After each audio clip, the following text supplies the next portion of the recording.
নমস্কাৰ সকলোকে স্বাগতম জনাইছোঁ মোৰ ইউটিউব চেনেল অজয় এডুকেশ্যন টিউবলৈ। আজিৰ ভিডিঅ'টোত 2023 বৰ্ষত হৈ যোৱা DLEDৰ এণ্ট্ৰেন্স এক্সামৰ মেথমেটিক্সৰ কুৱেশ্যনবোৰ ডিছকাছ কৰিম। ভিডিঅ'টো আৰম্ভ কৰাৰ আগতে আপোনালোকক এটা কথা ক'ব বিচাৰোঁ, এই কুৱেশ্যনবোৰ যিবিলাক মই ইয়াত কালেক্ট কৰিছোঁ, এই কুৱেশ্যনবোৰ মই আনঅফিচিয়েল চ'ৰ্চৰ পৰাহে পাইছোঁ। আপোনালোকৰ লগত যদি অফিচিয়েল পেপাৰখন আছে, প্ৰিভিয়াছ ইয়েৰৰ যদি অফিচিয়েল পেপাৰবিলাক আছে, তেনেহ'লে স্ক্ৰীণত দেখা পোৱা এই ইমেইল আইডিটোত চেণ্ড কৰি দিব বুলি অনুৰোধ জনালোঁ। গতিকে আহক ভিডিঅ'টো আমি আৰম্ভ কৰোঁ। প্ৰথম প্ৰশ্নটো হৈছে 4x + 5y × 6x - 4y। এইটো ইনটু কৰিলে তলত দিয়া অপশ্যনবিলাকৰ কোনটো অপশ্যন ওলাব? এইটো স্কোৱাৰ হয় অপশ্যনবিলাক। এই কুৱেশ্যনটো আমি ছল্ভ কৰোঁ। 4x + 5y × 6x - 4y। 6x - 4y এইটো যদি আমি ইনটু কৰোঁ কি হ'ব? 4xৰ লগত 6x পূৰণ কৰিব লাগিব, 24x স্কোৱাৰ। তাৰপিছত 4xৰ লগত 4y, এই মাজত মাইনাছ চিন আছে, ইয়াত প্লাছ আছে, ইয়াত মাইনাছ, প্লাছে মাইনাছে কি হ'ব? মাইনাছ হ'ব। 4 4 গুণ কিমান হ'ব? 16xy। ঠিক একেদৰে 5 আৰু 6 যদি পূৰণ কৰোঁ কিমান হ'ব? 30 হ'ব, প্লাছ 30xy, প্লাছ আছে, ইয়াতো প্লাছ আছে, গতিকে প্লাছ 30xy, আকৌ প্লাছ, আকৌ এইটো মাইনাছ, প্লাছ মাইনাছ কিমান হ'ব? মাইনাছ 5 4 গুণ, এইটো 5y আৰু 4y যদি পূৰণ কৰোঁ 5 4 গুণ কিমান হ'ব? 20, আৰু y দুটা আছে, এইটো এটা, গতিকে y স্কোৱাৰ হ'ব। 24x স্কোৱাৰ মাইনাছ, ইয়াত আছে প্লাছ 30, ইয়াত আছে মাইনাছ 16, কিমান হ'ব? প্লাছ 30 পৰা মাইনাছ 16 হ'লে প্লাছ 14 হ'ব। 30ৰ পৰা 16 গ'লে 14 থাকে, 14xy মাইনাছ 20y স্কোৱাৰ। এইটো হ'ল আমাৰ পূৰণ ফলটো। গতিকে ইয়াৰ শুদ্ধ উত্তৰটো হ'ব 24x square plus 14xy minus 20y square. Option C শুদ্ধ উত্তৰ। Next question number 2। 30 জন পুৰুষে 16 দিনত এটা কাম কৰিব পাৰে। একেটা কাম 20 দিনত কিমানজন পুৰুষে কৰিব পাৰে? ইয়াত আমাৰ টোটেল কামৰ ইউনিটটো কিমান আছে আমি উলিয়াই ল'ব লাগিব। 30 জন পুৰুষে 16 দিনত কিমানটা কাম কৰিব? এইটো হৈছে টোটেল ৱৰ্ক। মুঠ কামৰ ভেলুটো হৈছে এইটো 13 × 16। সেই টোটেল কামটোক যদি 20 দিনত শেষ কৰিব লাগিব, তেতিয়াহ'লে 20ৰে ডিভাইড কৰিব লাগিব। 20 দিনত শেষ কৰিব হ'লে 20ৰে ডিভাইড কৰিব লাগিব। তেতিয়াহ'লে কেইজন পুৰুষে কৰিব পাৰিব? 0 0 কেঞ্চেল হ'ল, 2য়ে 8 বাৰ যাব, 3 8 গুণ 24 দিনত কৰিব পাৰিব। ইয়াৰ শুদ্ধ উত্তৰটো হৈছে অপশ্যন বি, 24 দিন। নেক্সট, xc ৰোমান নম্বৰৰ মান কিমান হ'ব? xc c সদায় 100, চিৰ ভেলু হৈছে 100 আৰু x হৈছে 10। সৰু সংখ্যাটো যদি এনেকৈ ৰোমান সংখ্যা যদি আগফালে থাকে, ডাঙৰ সংখ্যাটো পিছলৈ থাকে, তেতিয়া আমি বিয়োগ কৰিব লাগিব। 100ৰ পৰা 10 গ'লে কিমান থাকিব? 90 থাকিব। এনেকৈ ৰোমান সংখ্যাৰ পৰা আমি কেলকুলেট কৰিব লাগিব। আপোনালোকে যদি CD যদি আহি যায়, CD, তেতিয়াহ'লে কি হ'ব? ডিৰ ভেলুটো সদায় 500 হয়, চিটো 100 হয়। CD মানে কিমান হ'ব? তাৰ ভেলুটো হৈছে 400। যদি CM যদি আহি যায়, M মানে হৈছে 1000, C মানে হৈছে 100, CM মানে 1000 পৰা 100 যদি গুচি যায় কিমান হ'ব? 900। এনেকুৱা পৰীক্ষাত আহি যাব পাৰে। তো xৰ ভেলু হৈছে 90। Next question number 4। 428ৰ 4 ভাগৰ 1 অংশ 216ৰ 6 ভাগৰ 5 অংশতকৈ কিমান সৰু? How much smaller is 1/4 of 428 than 5/6 of 216? কিমান সৰু এতিয়া? আপোনালোকক যদি কয় 2 7তকৈ কিমান সৰু, তেতিয়া আপোনালোকে কি কৰিব? 7ৰ পৰা 2টো বিয়োগ কৰি দিব। 7ৰ পৰা 2 বিয়োগ কৰিলে ক'ব যে 5 সৰু। ঠিক একেদৰে আমি কিহৰ পৰা বিয়োগ কৰিব লাগিব? 216ৰ 5/6ৰ পৰা কি বিয়োগ কৰিব লাগিব? 428ৰ 1/4 আমি বিয়োগ কৰিব লাগিব। 216 মানে পূৰণ, ইয়াত অফ আছে, এইটো অফ মানে পূৰণ, 5/6 মাইনাছ 428 ইনটু 1/4। এতিয়া আমি এইটো ছল্ভ কৰিম। 6 কেইবাৰ যাব? 6 3 গুণ 18 হয়, থাকে 3 6, 6 6 গুণ 36, 36 ইনটু 5 মানে কিমান হ'ব? 30, 5 3 15, 180 হ'ল, মাইনাছ। ঠিক আছে, এইটো কিমান হ'ব? 4 1 গুণ 4, 2 নাযায়, 4 0 হ'ব, 2 আৰু 8 মিলে 28 হ'ব 4 7 গুণ 28 তো 107 হ'ব 107 আৰু 1 পূৰণ কৰিলে 107 180 পৰা 107 গ'লে কিমান থাকিব 10 পৰা 7 গ'লে থাকিল 3 এফালে আহিল 73 ইয়াৰ শুদ্ধ উত্তৰটো হ'ব 73 অপশ্যন এ শুদ্ধ উত্তৰ next question number 5 10 to the power 6 litre ধাৰণ কৰিব পৰা চৌবাচা এটাৰ দিশ ইয়াৰ প্ৰস্থৰ দুগুণ আৰু প্ৰস্থ ইয়াৰ উচ্চতাৰ দুগুণ চৌবাচাটোৰ উচ্চতা হৈছে A tank that can hold 10 to the power 6 liters. The length is twice its width and width is twice its height. The height of the square is.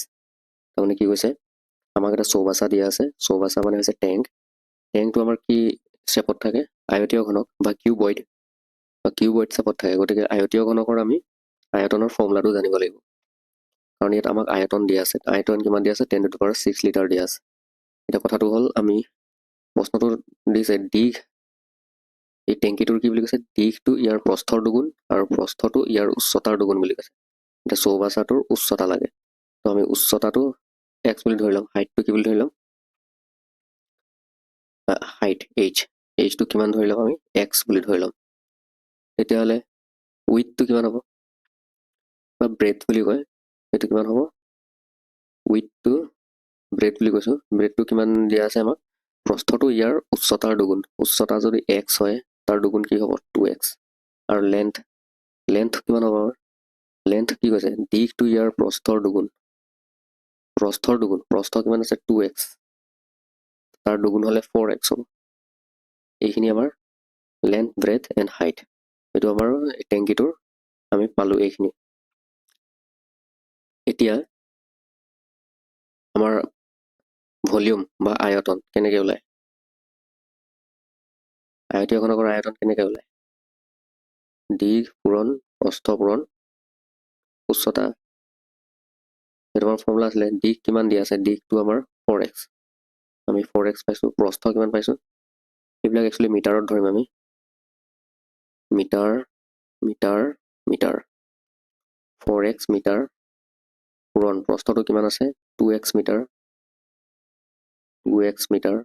আৰু উচ্চতাটো কিমান আছে x মিটাৰ এইটো আমাৰ আয়তন এতিয়া পূৰণ কৰিলে কিয়নো 4 2 আৰু এইফালে আছে x মানে ইয়াত 1 এটা আছে 4 2 8 8 গুণ 8 8 আৰু x কেইটা আছে এটা দুটা তিনিটা x কিউব 8x কিউব আৰু মিটাৰো তিনিটা হৈ গ'ল গতিকে মিটাৰ কিউব মই ইংলিছত লিখিম মিটাৰ কিউব এইটো আমাৰ হৈছে টেংকিটোৰ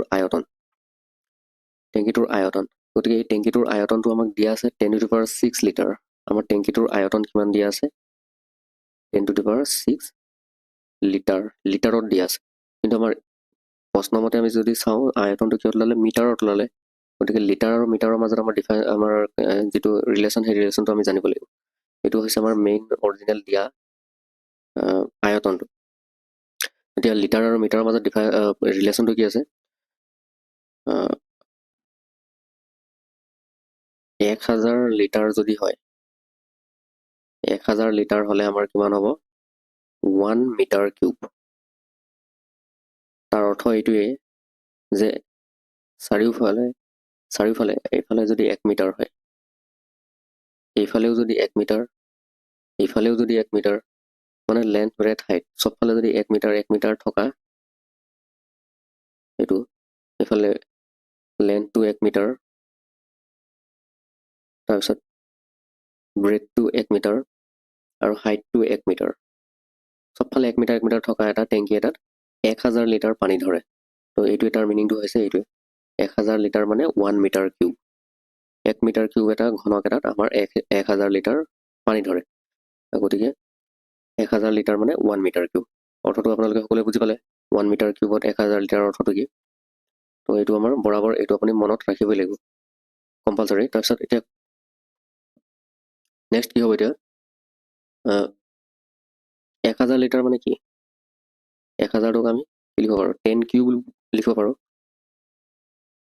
1000 তিনিটা শূন্য আছে গতিকে 10 কিউব মানে 1000 লিটাৰ 10 কিউব লিটাৰ মানে 1 মিটাৰ কিউব এই লাইনটোৰ পৰা আমি এইটো লিখিলোঁ 10 কিউব লিটাৰ যদি 1 মিটাৰ কিউব হয় 10 to the power 6 লিটাৰত কিমান হ'ব কিমান মিটাৰ কিউব হ'ব 10 টু দি পাৱাৰ 3 বা 10 কিউব লিটাৰত যদি 1 মিটাৰ কিউব হয় আমাক প্ৰশ্নত 10 টু দি পাৱাৰ 6 আছে 10 টু দি পাৱাৰ 6 লিটাৰত কিমান মিটাৰ কিউব হ'ব সেইটো আমি উলিয়াই ল'ব লাগিব গতিকে কি কৰিব লাগিব সেই 10 টু দি পাৱাৰ 6ক আমি এই 10 টু দি পাৱাৰ 3 ডিভাইড কৰিব লাগিব ডিভাইড কৰিলে কিমান হ'ব এই 6ৰ পৰা 3 একে একে যদি থাকে 10 10 তেতিয়াহ'লে আমি 6 আৰু 3 পাৱাৰবিলাক মাইনাছ কৰিব লাগিব 10 টু দি পাৱাৰ 6ৰ পৰা 3 গ'লে কিমান থাকিব 3 থাকিব ইমান মিটাৰ কিউব হয় গতিকে ইমান মিটাৰ কিউব মানে কিমান 10 কিউব মানে কি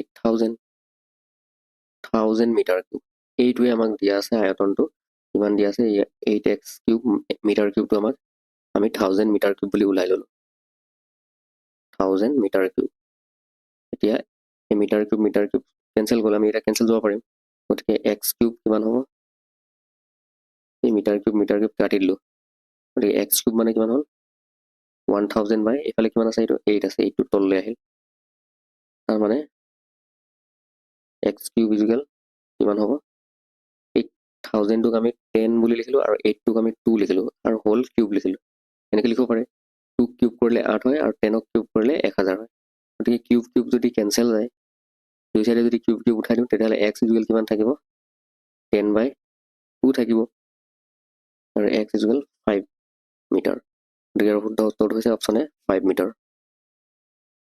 নেক্সট কুৱেশ্যন নম্বৰ 6 কোনো এক কৰ্মচাৰীৰ মুঠ দৰমহাৰ পৰা 30% কৰ্তন কৰাৰ পিছত 31,500 টকা হাতলৈ আহে তেওঁৰ দৰমহাৰ মুঠ পৰিমাণ হৈছে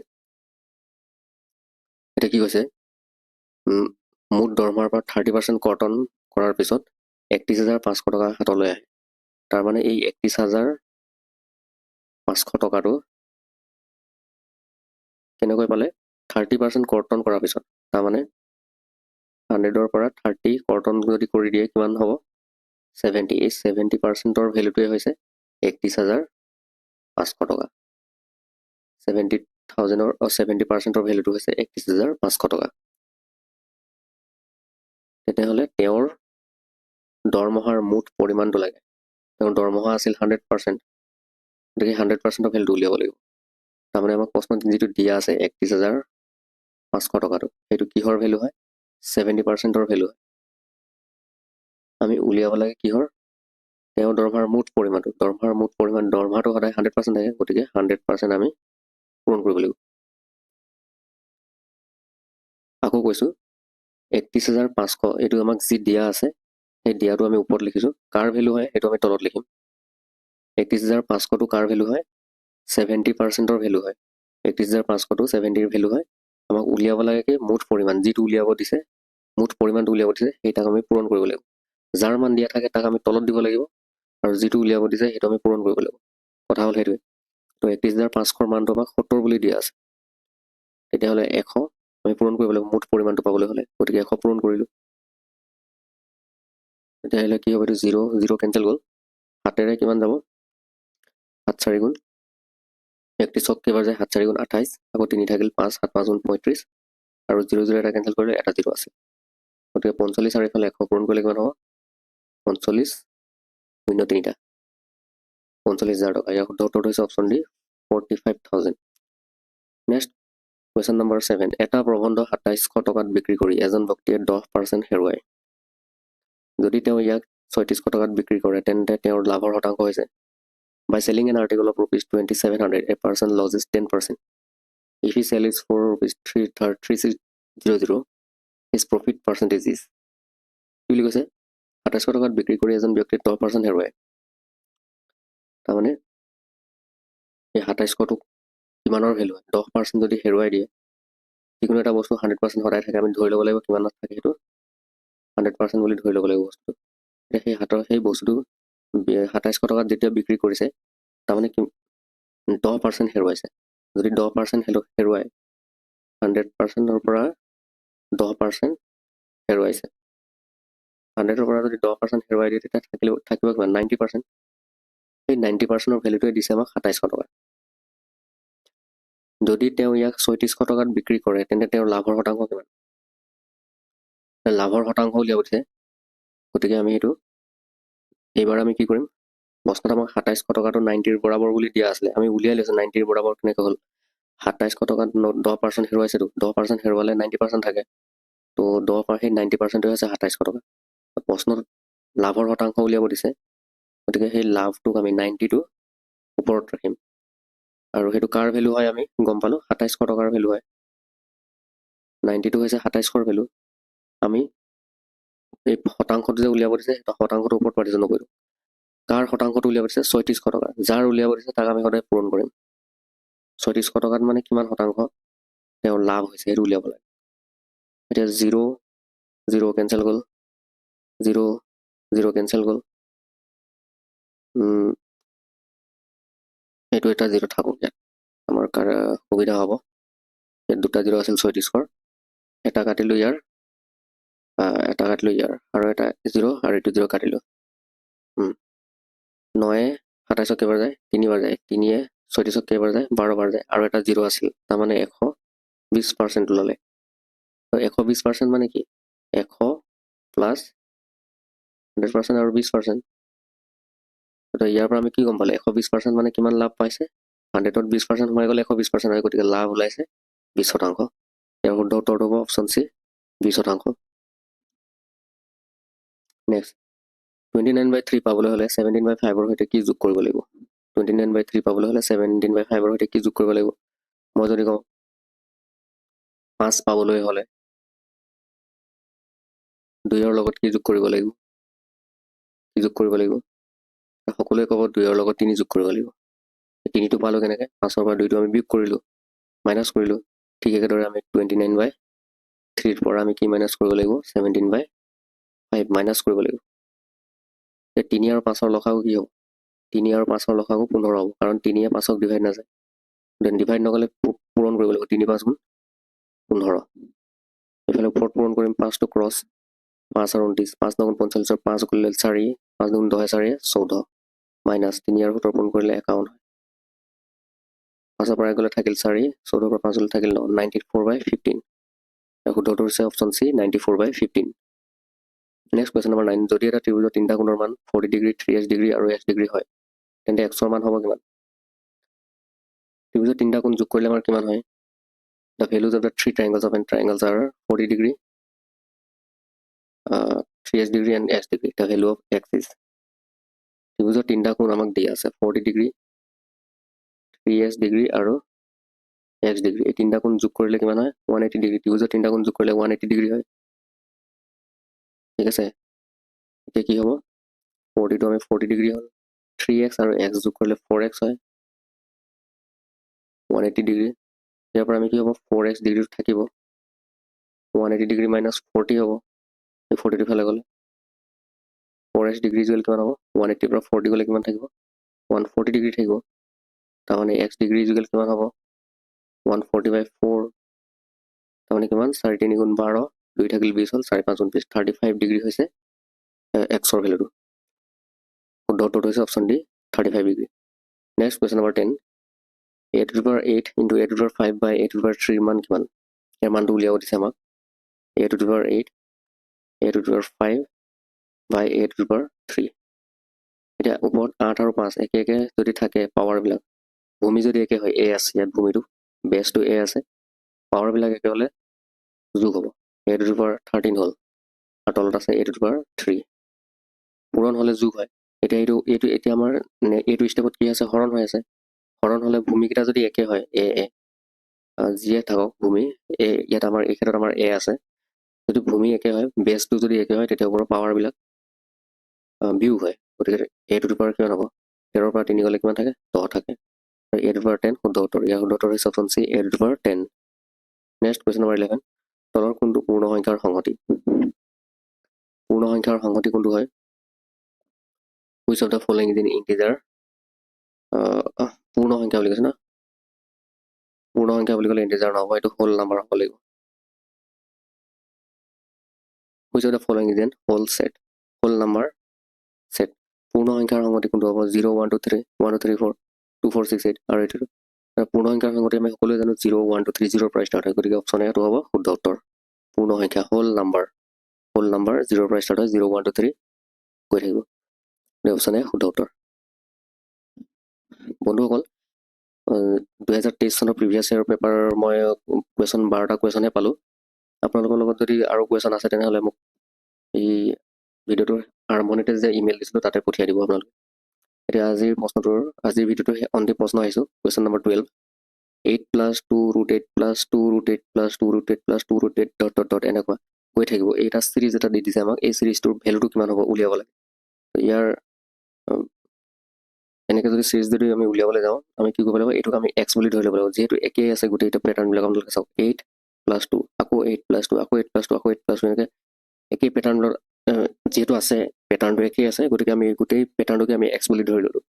কি বুলি ধৰি ল'ম, আমি এইটো গোটেইটো কি বুলি ধৰি ল'ম, এক্স। গতিকে আমাৰ এতিয়া মেইন উদ্দেশ্যটো কি হ'ব, এই এক্সৰ ভেলুটো উলিয়াব লাগিব। এক্সৰ ভেলুটো আমি চল্ভ কৰিলে ইয়াৰ এই গোটেই ৰাশিটোৰ মান আমি পাই যাম। এতিয়া কি হ'ব, √(r) দিম, 8 লিখিলোঁ, তাৰপিছত কি আছে 2 লিখিলোঁ। আমি গোটেই চিৰিজটো যিহেতু কণ্টিনিউ হৈ আছে, তো এই এক্স মানে আমি এইখিনিৰ পৰাও এক্স বুলিয়ে ধৰি ল'ম। এই 8 + 2 √8 + 2 √8 √8 এইখিনিৰ পৰাও যদি আমি এইখিনি যদি বাদ দি দিওঁ, এইখিনি বাদ দি এইখিনি এজ ইট ইজ লিখি দিলোঁ আমি। এইখিনি কথা মই ইয়াত লিখিলোঁ ছেম টু ছেম। 8 + 2 এইটো 8 + 2 ইয়াত লিখিলোঁ। কিন্তু বাকী এই যে আকৌ 8 + 2 8 + 2 8 + 2 আছে, সেইখিনিক আমি এক্স বুলি ধৰি ল'ম। সেইখিনিক আমি আকৌ এক্স বুলি ধৰি ল'ম। 8 + 2 লৈকে ছেম ৰাখিলোঁ, 8 + 2 ছেম ৰাখি বাকী এই পিছৰ এইডোখৰ আকৌ এক্স বুলি ধৰি ল'লোঁ সেইটো, কাৰণ আমি সেই ভেলুটোক আমি এক্স বুলি ধৰিছিলোঁ। গতিকে সমান চিন দি পেলাই এই এক্সটো আকৌ লিখিলোঁ ইয়াত এক্স বুলি। এতিয়া কি কৰিব লাগিব, এই দুইটা চাইড স্কোৱাৰ কৰিব লাগিব। স্কোৱাৰ কৰিলে এই স্কোৱাৰ ৰুট চিনটো উঠি যাব, থাকিব কি 8 + 2x। তেতিয়া এইটো চাইডে স্কোৱাৰ হ'ব, অৰ্থাৎ ইয়াৰ অৰ্থটো কি, এই দুই চাইডে আমি কি কৰিলোঁ, স্কোৱাৰ কৰিলোঁ। এনেকৈ দুই চাইডে যদি স্কোৱাৰ কৰোঁ, এই স্কোৱাৰ ৰুট চিনটো উঠি যাব। ইয়াৰ স্কোৱাৰ ৰুটৰ ওপৰত যদি স্কোৱাৰ চিন দিওঁ, তেতিয়াহ'লে এই স্কোৱাৰ ৰুটডাল উঠি যাব, থাকিব কি 8 + 2x, আৰু এইফালে x² থাকি গ'ল। এতিয়া এইটো এটা সমীকৰণ হ'ল। x² এই গোটেই ভেলুটো পিছলৈ যাব, এইফালে আহি গ'লে কি হ'ব, x² - 2x হ'ব, আকৌ প্লাছ 8টো সেইফালে গ'লে কি হ'ব, -8 হ'ব, আল্টিমেটলি এইখিনি 0 থাকি যাব। গতিকে এইটো এটা আমি সমীকৰণ পালোঁ, x² - 2x - 8 = 0। এইটো এটা সমীকৰণ পালোঁ। এই সমীকৰণটো চল্ভ কৰিলে ইয়াৰ এনচাৰটো ওলাব। এতিয়া x² মাইনাছ এই 2টোক আমি ভাঙিব লাগিব। 2টোক আমি কি কৰিব লাগিব, ভাঙিব লাগিব। আকৌ 2ৰ পিছত কি আছে, x আছে, আৰু -8 আছে, এইখিনি ছেম টু ছেম লিখিলোঁ। এইখিনি আমি ষ্টেপ কৰিব লাগিব। এই 2টোক আমি এতিয়া ভাঙিলোঁ, এই মাইনাছটো আমি ইয়াৰফালে মাইনাছ দিলোঁ, চব ছেম ৰাখিলোঁ, জাষ্ট দুই জেগাত আমি কি লিখিলোঁ, ব্ৰেকেট দিলোঁ এনেকৈ। 2টোক আমি ভাঙিব লাগিব, কি হিচাপে ভাঙিব লাগিব, ইয়াত কি চিন আছে লাষ্টত, মাইনাছ, গতিকে এইটো মাইনাছ হিচাপে ভাঙিব লাগিব। কি পূৰণ কৰিলে 8 হ'ব, আৰু বিয়োগ কৰিলে 2 হ'ব লাগিব। অপশ্যন হৈছে 4 আৰু 2, 4ৰ পৰা 2 গ'লে 2 থাকে, আৰু 4 × 2 = 8 হয়। গতিকে এই হিচাপে আমি এনেকৈ ভাঙি ল'লোঁ, x² মাইনাছ, এতিয়া ব্ৰেকেট ভাঙি -4x, আকৌ এইটো মাইনাছ, আৰু এইটো মাইনাছ, মাইনাছে প্লাছ 2x, আৰু লাষ্টত আছে -8 = 0, ইমপ্লাইজ x কমন ল'ম এই দুটাৰ পৰা। x কমন ল'লে কি থাকিব, ইয়াত x থাকিব, মাইনাছ ইয়াত কি থাকিব, 4 থাকিব, প্লাছ ইয়াত 2 কমন ল'ম, ইয়াত কি থাকিল, x থাকিল, মাইনাছ ইয়াত 2 কমন ল'লে 2 4 থাকিব, 2 4 × 8 হয়, ইয়াত 4 থাকিব, = 0। x - 4 পাইছোঁ দুই জেগাত, x - 4, আৰু এইটো কিমান আছে, x + 2, ইয়াত x আছে, ইয়াত +2, সেইটো x + 2 ইয়াত লিখিলোঁ, x + 2 = 0। ইয়াৰ পৰা আমি কি পাম, এই x - 4 = 0 পাম, বা এইফালে যদি চাওঁ x + 2 = 0 পাম। দুটা সংখ্যা যদি পূৰণ কৰে, এইটো সংখ্যা আৰু এইটো সংখ্যা যদি পূৰণ কৰি 0 পাইছোঁ, তেতিয়াহ'লে হয় 0 হ'ব লাগিব, সেইটো কাৰণে x - 4 = 0 লিখিছোঁ, নহ'লে 0 হ'ব লাগিব, x + 2 = 0। x - 4 মানে x -4 ইফালে গ'লে 4 হ'ব। আকৌ এইফালে যদি চাওঁ, x = কি হ'ব, এই +2 ইফালে গ'লে -2 হ'ব। গতিকে -2টো অপশ্যনতটো নাই, 1 2 আছে, 0 আছে, চৰি মই অপশ্যনবিলাক ভুল দিলোঁ। ইয়াৰ শুদ্ধ উত্তৰ হ'ব অপশ্যন 4, x = 4 হ'ব। তো এক্সৰ ভেলু যদি মই অপশ্যন চিত ৰাখোঁ, এনেকৈ চিটো শুদ্ধ উত্তৰ হ'ব, অপশ্যন চি শুদ্ধ উত্তৰ, 4টো হ'ব ইয়াৰ শুদ্ধ উত্তৰ। বন্ধুসকল, ভিডিঅ'টো আজিলৈ ইমানেই, আৰু এনেকুৱা ধৰণৰ আৰু যদি প্ৰিভিয়াছ ইয়েৰৰ কুৱেশ্যন লাগে, আপোনালোকে মোক কুৱেশ্যনবোৰ মেইল কৰি দিব, মই আৰু বিচাৰিম প্ৰিভিয়াছ ইয়েৰৰ কুৱেশ্যনবোৰ, আৰু মই পালে আকৌ ভিডিঅ' হিচাপে বনাই মই আপোনালোকৰ আগত দিম। গতিকে ভিডিঅ'টো শেষলৈকে চোৱাৰ বাবে অশেষ ধন্যবাদ থাকিল। Thank U.